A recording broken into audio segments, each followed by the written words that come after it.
It was funny, we were never a place that had people working from home previously. I know a lot of big businesses sort of were always set up to have people sometimes working from home, sometimes working from the office. But for us, you know, almost overnight, we went from a business that had everybody coming in every day to a business that had everybody working from home every day. So the change was really sort of quite abrupt for us. We very quickly had to get people laptops. We had to get people, you know, hardware, software.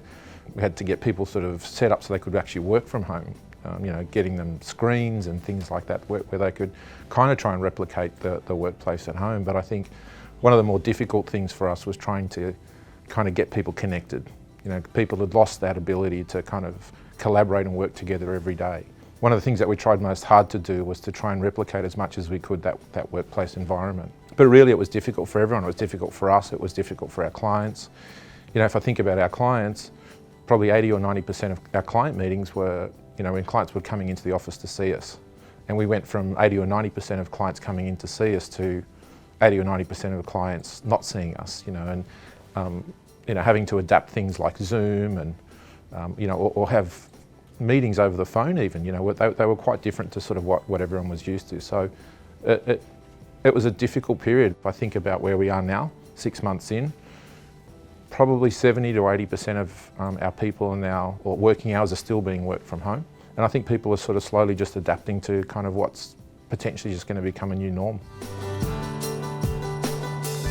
So one of the more challenging things about providing advice during a period like this is it was so unique. It was so different to anything that we'd ever seen before. And when I think about the things that were happening at the time, you know, in early March, we had such a very sharp fall in markets. We had almost 40% fall in markets in a very short period of time.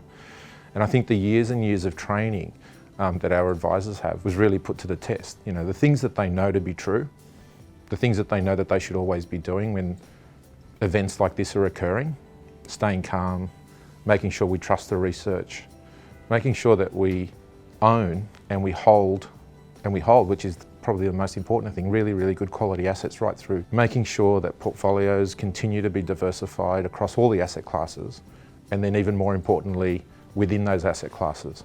I think that was really put to the test. One of the interesting things that have come out since March, the statistics are actually showing us that the non-advised clients were quicker to switch to cash and sell out of investments at a time when the markets were really at their lowest, whereas advised clients who had someone to talk to, were actually holding on to those assets. And I think really, if anything, it really shows that at periods of, you know, when the market's at its most difficult, where it's at its, you know, at its lowest point, and having someone to talk to, having someone that knows your situation, having someone that knows you, and ultimately having someone that you can trust really is the cornerstone of making informed decisions. And it was really great seeing so many of our advisors helping so many clients during what really was a really incredibly stressful period for everybody. I mean, even before the current crisis, we had entered into a period where we had very low interest rates, where interest rates were falling, where returns generally were lower than what they'd historically been. And it had led to, before the crisis, it had led to this emergence of these new investment products that were very high risk. They were almost junk by status, but they were being marketed as being secure, important investments that could provide people with a regular income. But really the underlying assets that were in those investments were always going to be troubling to hold during sort of periods like now. And it's only taken 6 months or so for us to see the beginnings of these investments starting to unravel. When these types of investments start to unravel, they're not the kind of investments that, like a good quality investment, might fluctuate in value from 100 to 60 and then eventually get back to 100. These are investments that when they unravel, they go from 100 to 0. And there's no opportunity for them to ever recover, and investors lose their money. And one of the things that we've said many times here, probably our key role, our key function, is not about helping people make money. It's really about helping people protect their money that in many instances they've worked actual lifetime to build. And I think that saying, or that ethos, has never ever been truer than at a time like now. We're really excited to have George Gregan and Dr. Ross Walker join us for the upcoming video series. I think what we've asked Ross and George to do is tackle the same issue but come at it from a different perspective. And as we go through this very, very difficult period, one of the things that we're doing for people is helping them manage their wealth. So we're looking after their wealth, and we've got a real focus on that. But the other thing that's really important, and maybe even more important through this difficult period, is to concentrate on our health, to make sure that we're all okay.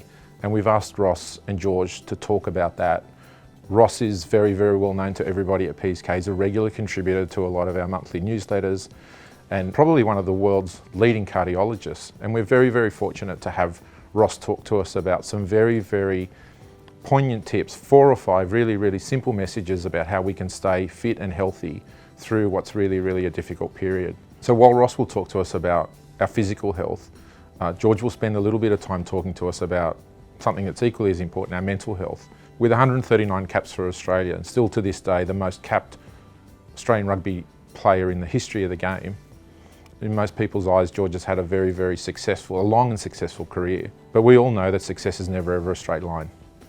And we're very, very fortunate to have George share to us some of his insights into some of the more challenging times that he faced in his career. We're all very much looking forward to sharing both of the experiences of our 2 guests with you over the coming weeks. But when we came back from Christmas holidays last year, we launched the concept of philotimo. Philotimo is a Greek word. It doesn't have a direct translation to English. It's actually not easily translatable to one word even. It's a series of words and probably best described as a duty, an honour, or a responsibility that we have to each other. It's really a way that we treat people. It really talks to important things about who we are as people and how we act in very, very difficult times. So a couple of months after we launched the concept of philotimo, the world was turned upside down. Everybody was tested more than they've ever been tested before.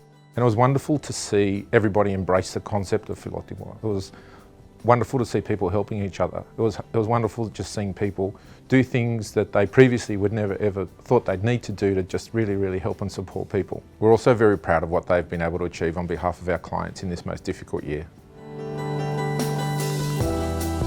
We're very, very grateful to our clients for their business and the trust that they've placed in us.